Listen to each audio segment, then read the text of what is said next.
I'll be taking over the parliamentary leadership duties of the caucus until Mr. Poilievre rejoins us in the House. Okay, you heard it there. Andrew Scheer, the old leader, is the new interim leader of the official opposition. The Conservative caucus met today to debrief following the election where leader Pierre Poilievre lost his seat in the House of Commons. Ahead of that meeting, MPs, including Andrew Scheer, voiced their support for Poilievre. Do you think that Mr. Poilievre should stay on as leader? Oh yes, for sure. Because obviously we lost, but on the other hand, we grew up.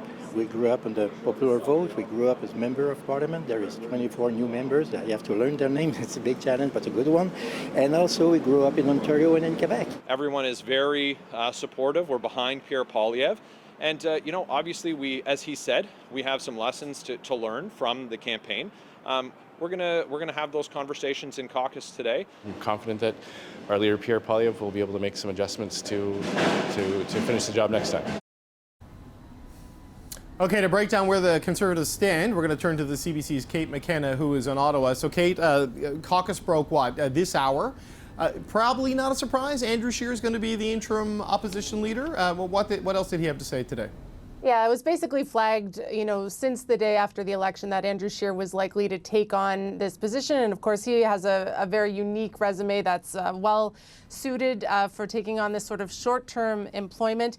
He confirmed he'll be taking over duties as the opposition leader in the House of Commons, of course, because Pierre Poilievre doesn't currently have a seat in the House of Commons. And this is something that's only expected to last a few months, probably until the beginning of the fall sitting, at which time Pierre Poilievre probably will have regained a seat in the House of Commons. He's signaled that he's going to run in Damien Carrick's current seat in Alberta. Damien Carrick has said that he will resign his position. But David, this was a very long caucus meeting. It started at 9 o'clock this morning. It went all the way past the 5 o'clock hour.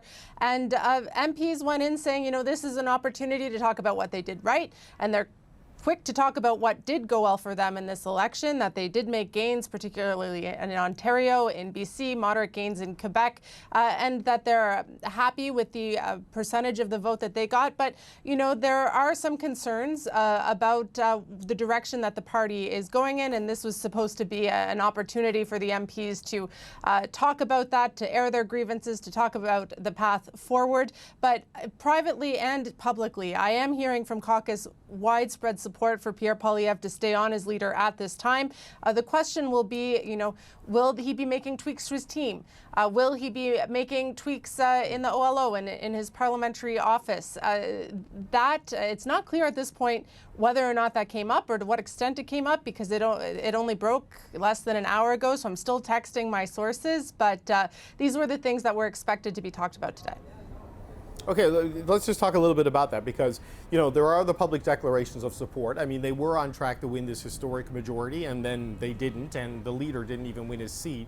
So there has been some grumbling, even though there is a silver lining in this dark cloud for them. I mean, what have MPs been saying to you away from the cameras in those more private and maybe more blunt conversations, Kate?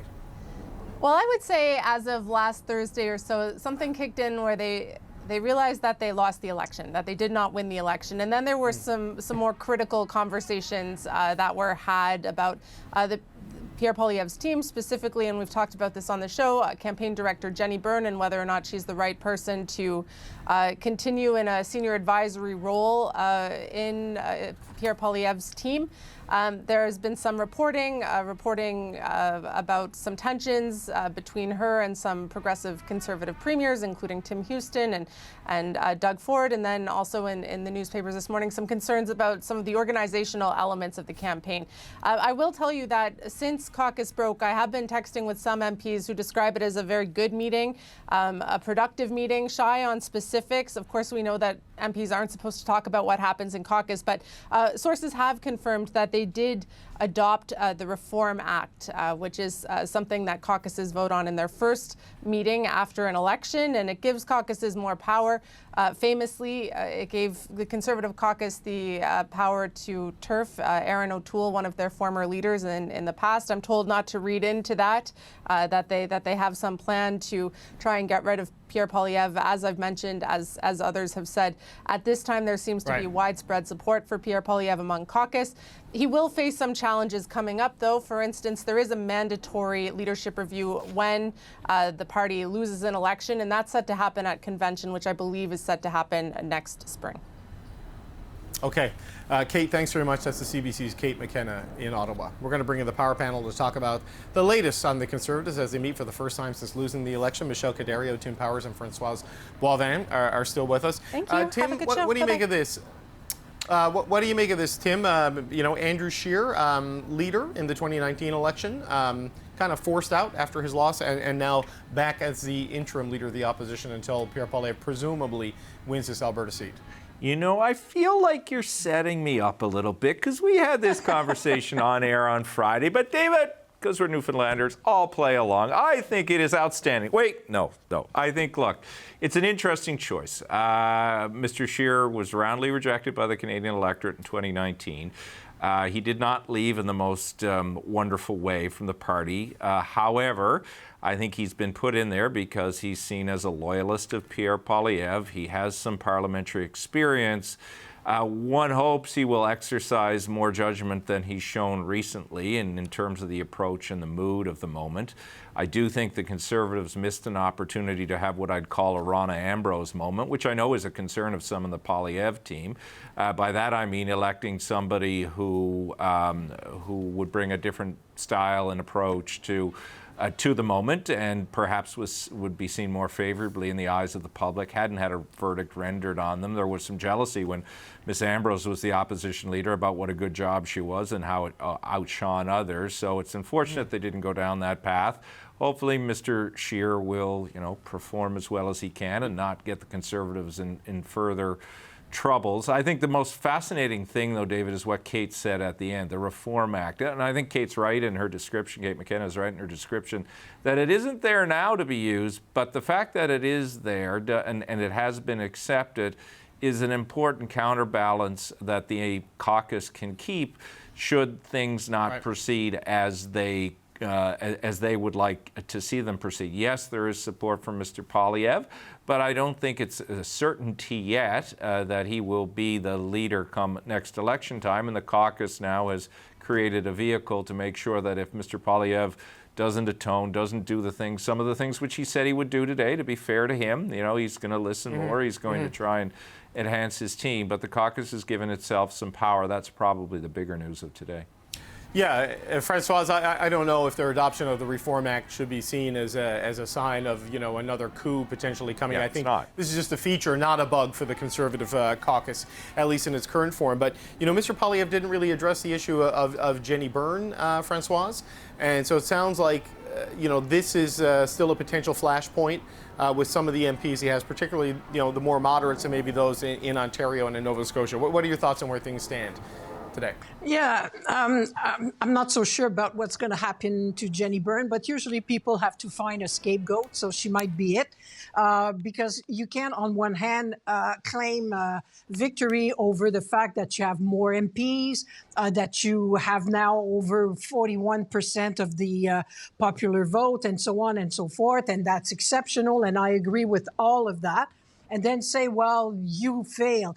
Where they failed is that they didn't win. And I think there is a sense of deception, rightfully so, in a sense that for the last 2 years, these Conservatives could smell it to a point that they all agreed to follow a thin line behind their leader, Pierre Poilievre.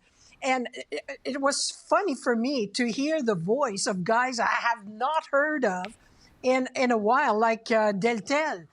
You never saw him. I mean, he used to avoid all reporters because they couldn't talk. And today, everybody can go fast enough in front of the CBC mic, which I thought they were boycotting. But anyway, more power to us. And that shows that they realize they have to change a few things. And people might be a bit more loose. But the fact that they adopt the Reform Act, the Michael Chung Act, which I call, every political party in the House has to decide if they do or not. I doubt that the NDP, Liberal, or Bloc would, they haven't done it before. But for the Conservative, especially the Conservatives of Pierre Poilievre, it would have been strange that they didn't adopt. And the fact that they adopted doesn't mean to me that it's still not Pierre Poilievre's party. He's going to be elected real quick, and that's why it's Andrew Scheer there, by the way, because Andrew Scheer is the least threatening to Pierre Poilievre in that job, and that's how I perceived it. Yeah. I could have bet my life that it would have been him at the end of the day. Well, Michelle, it is interesting. It is like we went through a wormhole on April 28th because we've had Conservative MPs on the show daily, and we're struggling now to get a Liberal to come on. I don't know what to make of that, but you talk to the Conservative MPs, and they do say, like, they're tired of being told they can't talk to the media, they couldn't do debates during the campaign, they couldn't promote themselves, you know, as politicians, and it seems like at least that is going to change, but the overall philosophy and direction of the party, Andrew Scheer stepping in for Pierre Poilievre till he comes back, sounds like they're going to continue in the same vein, at least for now. Well, it does sound like that. And is he still American? That's, you know, I don't know if that's been completely resolved either. I can ask someone here before I leave, but I don't think he has gotten rid of his citizenship yet. So that's quite curious to have anyways, I'm going to leave that aside. I think that Pierre Poilievre has an interesting option right now. Particularly, he's going to be running in a by-election in Alberta.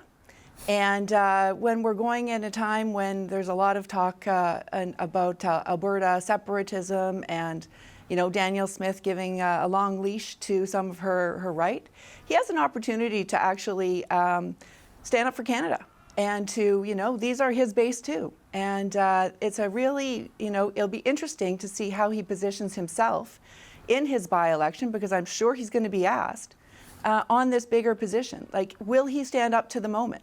And I'm actually quite surprised that they're taking on that kind of a leadership test in this time. I'm not sure that they knew what Danielle Smith's, you know, how she was going to announce this before they chose the riding. But it could be, you know, he's going to win the riding, but it could be there could be a lot of news coming out of it, let's just say. Yeah, no, certainly is it's an issue. Tim, just quickly in about 30 seconds, I mean, how do you address that if you're Pierre Poilievre? I mean, you do have a roadmap laid out for a sovereignty referendum or a separation referendum in Alberta, you know, within the next 12 months or so, based on the standards that have been set, the issue set that's out there, and the pledge that the Premier has made. So if you're Pierre Poilievre and you're not an Ottawa suburban MP anymore, you're a rural Alberta MP, what do you say about this issue? Well, he should adhere to the old line that imitation is the greatest form of flattery. Do what Mark Carney did in borrowing some of the Conservative policies. Take the line the Prime Minister himself used in Washington today and say, you know what, I'm an Albertan, but I have a different view on that. And if it came forward, my position would be clear. And I think that is a good place for Mr. Poilievre to stand. It will also do him well, David, with his Ontario caucus, which is bigger than his Alberta caucus, and his Atlantic caucus, which he now also has to manage. Okay, we're going to leave it there. I want to thank you all for being here with me. Tim Powers, Michelle Cadario, and Françoise Boivin.